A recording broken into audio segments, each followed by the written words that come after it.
जय हिंद साथियों, कैसे हो आप सभी। उम्मीद करता हूँ आप सभी स्वस्थ होगे, मस्त होगे और अच्छे से पढ़ाई कर रहे होगे। तो दोस्तों, आज की वीडियो में हम देखेंगे जीके जीएस के 50 बहुत ही महत्वपूर्ण प्रश्न। तो वीडियो को स्किप बिल्कुल भी मत कीजिएगा। तो चलिए आज का हमारा पहला सवाल देखते हैं कि शक संवत की शुरुआत किस कुषाण शासक ने की थी। दोस्तों ध्यान रखिए, शक संवत भारत का राष्ट्रीय पंचांग है जिसकी शुरुआत कुषाण शासक कनिष्क ने की थी। तो ऑप्शन यहाँ पे हमारा ए सही जवाब रहेगा।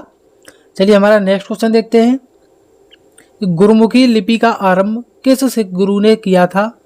दोस्तों ध्यान रखिए, जो गुरुमुखी लिपि थी उसका आरंभ सबसे पहले गुरु अंगद देव ने किया था। तो ऑप्शन यहाँ पे हमारा बी सही जवाब रहेगा।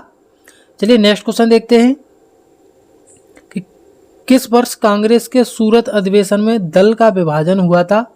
दोस्तों ध्यान रखिए, जो सूरत अधिवेशन हुआ था उसमें कांग्रेस को दो दलों में विभाजित किया गया था। पहला था नरम दल और दूसरा था गरम दल। और ये ध्यान रखिएगा 1907 में सूरत अधिवेशन हुआ था। तो ऑप्शन यहाँ पे हमारा बी सही जवाब रहेगा।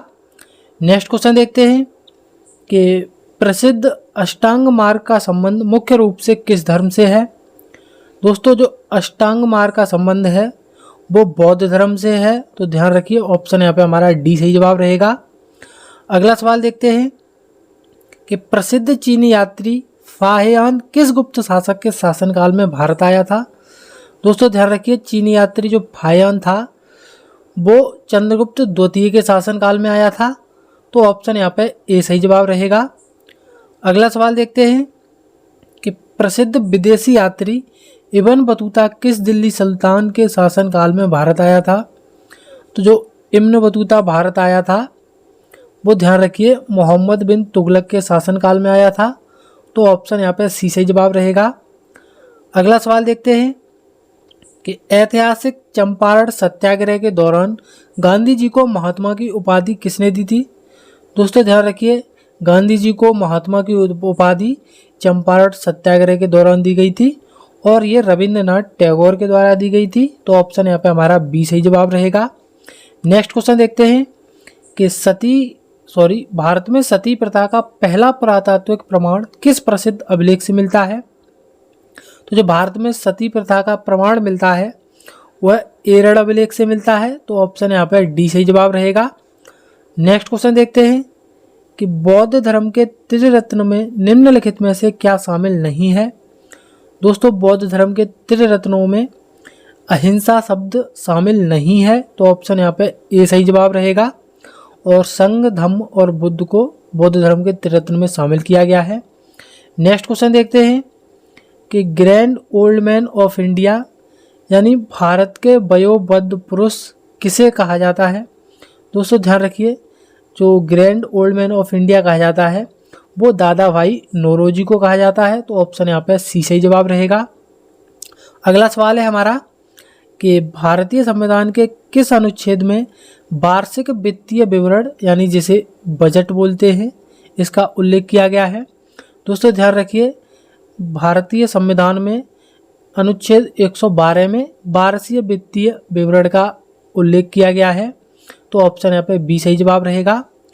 अगला सवाल देखते हैं कि भारत के संविधान का निर्माण करने वाली संविधान सभा की पहली बैठक किस तिथि को आयोजित की गई थी। तो भारतीय संविधान का निर्माण करने वाली संविधान सभा की पहली बैठक 9 दिसंबर 1946 को हुई थी। तो ऑप्शन यहाँ पे सी सही जवाब रहेगा। चलिए नेक्स्ट क्वेश्चन देखते हैं कि भारतीय संविधान में निहित एकल नागरिकता का प्रावधान किस देश के संविधान से लिया गया है। दोस्तों ध्यान रखिए, जो भारतीय संविधान में एकल नागरिकता का अधिकार है वो ब्रिटेन से लिया गया है। तो ऑप्शन यहाँ पे सी सही जवाब रहेगा। नेक्स्ट क्वेश्चन देखते हैं कि भारतीय उच्च न्यायालयों के न्यायाधीशों की सेवानिवृत्ति की अधिकतम आयु सीमा क्या है। तो जो भारत में हाई कोर्ट्स के न्यायाधीश होते हैं उनकी रिटायरमेंट की जो अधिकतम आयु होती है वो 62 वर्ष होती है। तो ऑप्शन यहाँ पे डी सही जवाब रहेगा। अगला सवाल देखते हैं कि त्रिस्तरीय पंचायती राज प्रणाली की सिफारिश करने वाली प्रसिद्ध बलवंत राय मेहता समिति का गठन किस वर्ष हुआ था। दोस्तों ध्यान रखिए, जो बलवंत राय मेहता समिति का गठन हुआ था वो 1957 में हुआ था। तो ऑप्शन यहाँ पे डी सही जवाब रहेगा। अगला सवाल देखते हैं कि वर्ष 1953 में भाषाई आधार पर गठित होने वाला स्वतंत्र भारत का पहला राज्य कौन सा था। दोस्तों ध्यान रखिए, जो भाषाई आधार पर गठित होने वाला भारत का पहला स्वतंत्र राज्य था वो आंध्र प्रदेश था। तो ऑप्शन यहाँ पे ए सही जवाब रहेगा। नेक्स्ट क्वेश्चन देखते हैं कि भारतीय संविधान के किस भाग को डॉक्टर BR अम्बेडकर द्वारा संविधान का मैग्ना कार्टा कहा गया है। दोस्तों ध्यान रखिए, संविधान का मैग्ना कार्टा भाग 3 को कहा गया है जिसमें मौलिक अधिकार शामिल हैं। तो ऑप्शन यहाँ पे हमारा सी सही जवाब रहेगा। नेक्स्ट क्वेश्चन देखते हैं कि संविधान के किस अनुच्छेद के तहत भारत के किसी राज्य में राष्ट्रपति शासन लगाया जा सकता है, यानी किस अनुच्छेद के तहत भारत में स्टेट इमरजेंसी लगाया जा सकता है। तो वो 356 के तहत लगाया जा सकता है। तो ऑप्शन यहाँ पे हमारा सी सही जवाब रहेगा। अगला सवाल देखते हैं कि भारत के नियंत्रक एवं महालेखा परीक्षक के पद पर नियुक्ति किसके द्वारा की जाती है। दोस्तों ध्यान रखिए, जो नियंत्रक एवं महालेखा परीक्षक होता है यानी CAG, उसके पद पर नियुक्ति भारत के राष्ट्रपति द्वारा की जाती है। तो ऑप्शन यहाँ पे बी सही जवाब रहेगा। चलिए नेक्स्ट क्वेश्चन है कि भारतीय संसद के इतिहास में सदस्य संख्या के आधार पर सबसे बड़ी संसदीय समिति कौन सी है। दोस्तों सदस्य संख्या के आधार पर सबसे बड़ी संसदीय समिति प्राक्कलन समिति है। तो ऑप्शन यहाँ पे ए सही जवाब रहेगा।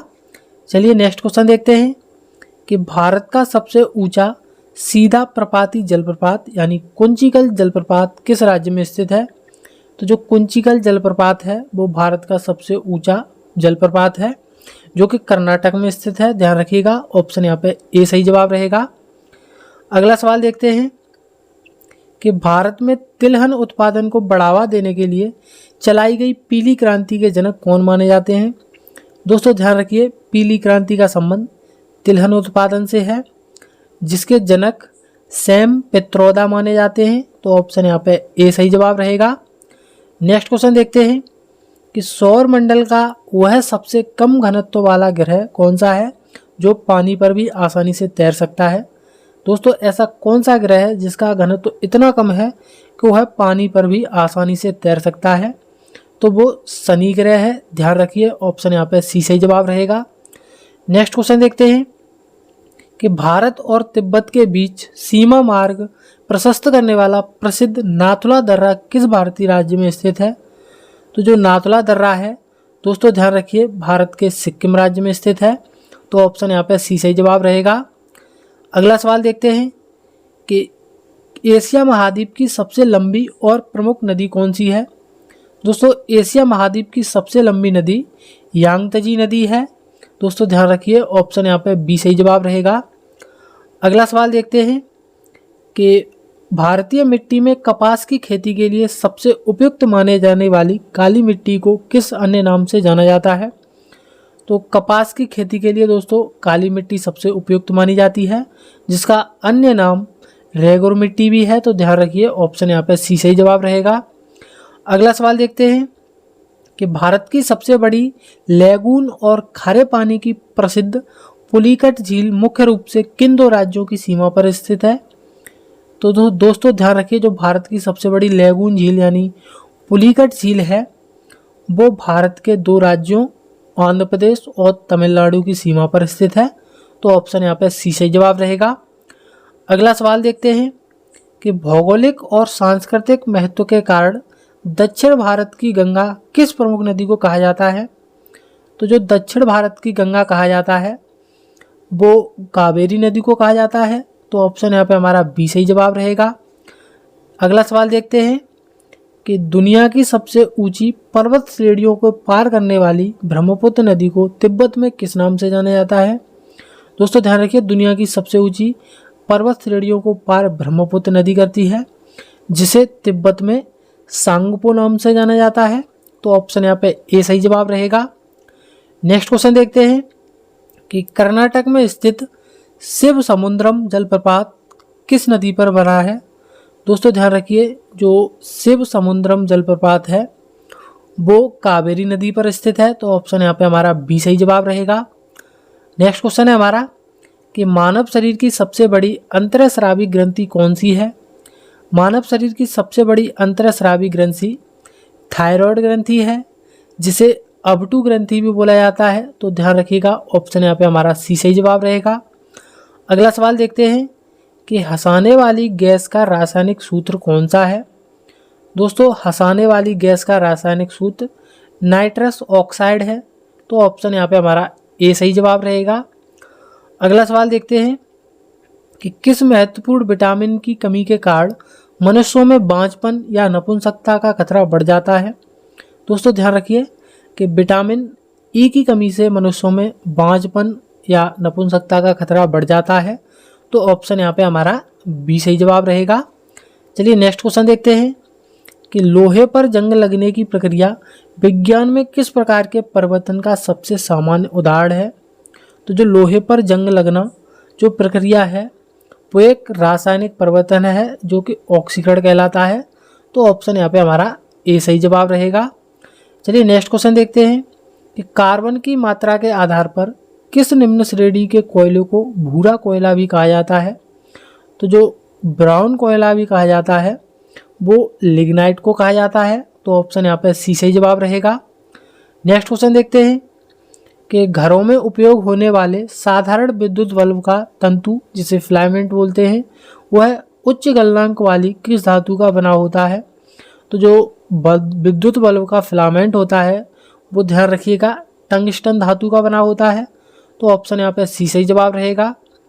नेक्स्ट क्वेश्चन देखते हैं कि रेगिस्तान में चिलचिलाती धूप में पानी का भ्रम पैदा करने वाली घटना जिसे मरीचिका बोलते हैं प्रकाश के किस सिद्धांत पर आधारित है। दोस्तों ध्यान रखिए जो मरीचिका है वो पूर्ण आंतरिक परावर्तन पर आधारित है, तो ऑप्शन यहाँ पे हमारा सी सही जवाब रहेगा। नेक्स्ट क्वेश्चन है हमारा कि भौतिक माध्यमों के सापेक्ष ध्वनि की गति सर्वाधिक किस अवस्था में होती है। तो जो भौतिक माध्यमों के सापेक्ष ध्वनि की जो सर्वाधिक गति होती है वो ठोस माध्यम में होती है, उदाहरण जैसे इस्पात है, तो ऑप्शन यहाँ पे हमारा बी सही जवाब रहेगा। अगला सवाल देखते हैं कि मटर के पौधों पर अपने दीर्घकालिक ऐतिहासिक प्रयोगों के लिए प्रसिद्ध आनुवंशिकी का जनक किसे कहा जाता है। तो मटर के पौधों पर जो ऐतिहासिक प्रयोगों के लिए आनुवंशिकी का जनक कहा जाता है वो ग्रेगर जॉन मेंडल को कहा जाता है, ध्यान रखिएगा ऑप्शन यहाँ पे बी सही जवाब रहेगा। नेक्स्ट क्वेश्चन है कि मानव शरीर के किस अंग को शरीर का रक्त बैंक या आरबीसी जिसे लाल रक्त कोशिकाएं बोला जाता है, जिसका कब्रिस्तान भी बोला जाता है, तो जो रक्त बैंक और आरबीसी का कब्रिस्तान कहा जाता है वो प्लीहा को कहा जाता है, ध्यान रखिएगा ऑप्शन यहाँ पे डी सही जवाब रहेगा। नेक्स्ट क्वेश्चन है कि स्वतंत्र भारत के आर्थिक इतिहास में सर्वप्रथम विमुद्रीकरण किस वर्ष किया गया था। तो जो स्वतंत्र भारत में विमुद्रीकरण किया गया था वो सर्वप्रथम 1946 में किया गया था, तो ऑप्शन यहाँ पे डी सही जवाब रहेगा। नेक्स्ट क्वेश्चन देखते हैं कि आधुनिक बैंकिंग प्रणाली में प्लास्टिक मनी का सबसे सशक्त और सामान्य उदाहरण कौन सा है। तो जो आधुनिक बैंकिंग प्रणाली में प्लास्टिक मनी का सबसे सामान्य उदाहरण है वो क्रेडिट कार्ड और डेबिट कार्ड है, तो ऑप्शन यहाँ पे सी सही जवाब रहेगा। नेक्स्ट क्वेश्चन देखते हैं कि अर्थशास्त्र की शब्दावली में सस्ती मुद्रा नीति का वास्तविक अर्थ क्या है। तो जो अर्थशास्त्र की शब्दावली में सस्ती मुद्रा का जो वास्तविक अर्थ है वो कम ब्याज दर पर प्राप्त होने वाला ऋण है, तो ऑप्शन यहाँ पे सी सही जवाब रहेगा। नेक्स्ट क्वेश्चन देखते हैं कि ऐसी आर्थिक प्रणाली जिसमें सार्वजनिक क्षेत्र और निजी क्षेत्र दोनों का सह अस्तित्व हो उसे क्या कहा जाता है। दोस्तों ध्यान रखिएगा ऐसी आर्थिक प्रणाली जिसमें सार्वजनिक क्षेत्र और निजी क्षेत्र दोनों का अस्तित्व हो उसे मिश्रित अर्थव्यवस्था कहा जाता है, तो ऑप्शन यहाँ पे बी सही जवाब रहेगा। नेक्स्ट क्वेश्चन देखते हैं कि संपूर्ण विश्व में शारीरिक और मानसिक कल्याण को बढ़ावा देने के लिए अंतर्राष्ट्रीय योग दिवस कब मनाया जाता है। दोस्तों ध्यान रखिए अंतर्राष्ट्रीय योग दिवस हर साल 21 जून को मनाया जाता है, तो ध्यान रखिएगा ऑप्शन यहाँ पे सी सही जवाब रहेगा। नेक्स्ट क्वेश्चन है हमारा कि पारंपरिक उत्सवों और सांस्कृतिक धरोहरों से भरपूर प्रसिद्ध लोक नृत्य गरबा किस राज्य से संबंधित है? तो जो प्रसिद्ध लोक नृत्य गरबा है वो गुजरात राज्य से संबंधित है। तो ऑप्शन यहाँ पे हमारा डी सही जवाब रहेगा।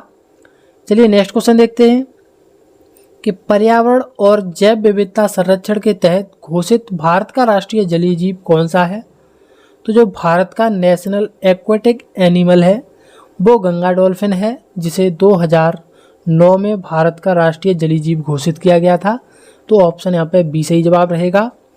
चलिए नेक्स्ट क्वेश्चन देखते हैं कि अत्यंत एकाग्रता और सटीकता के खेल निशानेबाजी में लक्ष्य के केंद्र को क्या कहा जाता है? दोस्तों ध्यान रखिए, निशानेबाजी के खेल में लक्ष्य के केंद्र को बुलसाई कहा जाता है। तो ऑप्शन यहाँ पे बी सही जवाब रहेगा। नेक्स्ट क्वेश्चन देखते हैं कि भौगोलिक दृष्टि से विश्व का सबसे बड़ा द्वीप कौन सा है जो किसी महाद्वीप के अंतर्गत नहीं आता है? दोस्तों ध्यान रखिए, भौगोलिक दृष्टि से विश्व का सबसे बड़ा द्वीप ग्रीनलैंड है, जो कि किसी भी महाद्वीप के अंतर्गत नहीं आता है। तो ऑप्शन यहाँ पे डी सही जवाब रहेगा। नेक्स्ट क्वेश्चन देखते हैं कि सिनेमा के क्षेत्र में प्रसिद्ध दादा साहब फाल्के पुरस्कार पाने वाली प्रथम महिला कौन थी? दोस्तों ध्यान रखिए, दादा साहब फाल्के पुरस्कार पाने वाली प्रथम महिला देविका रानी थी। तो ऑप्शन यहाँ पे डी सही जवाब रहेगा। तो आज की वीडियो में बस इतना ही। उम्मीद करते हैं आपको ये वीडियो पसंद आई होगी। ऐसी डेली वीडियो देखने के लिए हमारे चैनल को सब्सक्राइब करना ना भूलें। हम मिलेंगे किसी नेक्स्ट वीडियो में, तब तक के लिए धन्यवाद।